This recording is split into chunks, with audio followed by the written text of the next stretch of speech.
ঘাট আমাদের আর ছাড়ছেই না। নৌকা আবার বেনারস থেকে এসে আবার এটা কি ঘাট? এটা চাপাতলা ঘাট। চাপাতলা।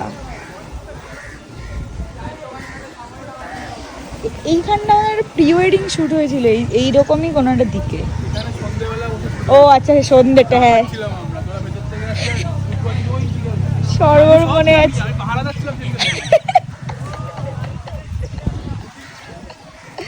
তোর বিয়ে কর, আমরাও পাহাড়াদার হয়ে যাবো।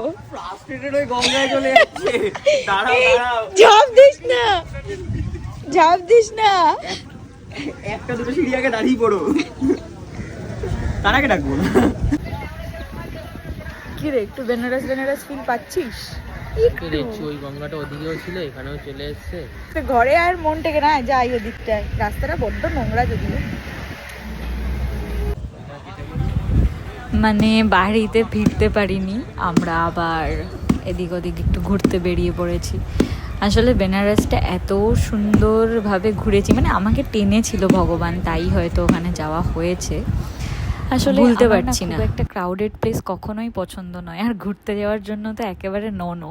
বাট সেইখানে আমার বেনারস যাওয়ার একটা টান আসে ভেতর থেকে। আর আমি কোনো দিক না তাকিয়ে, মানে রাস্তাঘাট কেমন নোংরা না পরিষ্কার, ক্রাউডেড নাকি, কিছু না ভেবে আমি প্রচুর হেঁটেছি, হেঁটে হেঁটে পুরোটা কভার করেছি, ঘুরেছি, আর সব থেকে বড় কথা মন থেকে এনজয় করেছি।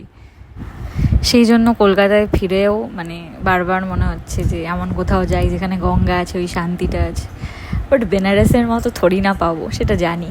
স্টিল একটু গেছিলাম আজকে ফিরেই গঙ্গার দিকটায়, আর একটু চা খেলাম, তারপর পুচা সর্ব, ওরা একটু কচুরি খেলো, তো সেখান থেকে আমি একটু খুঁটে খুঁটে খেলাম।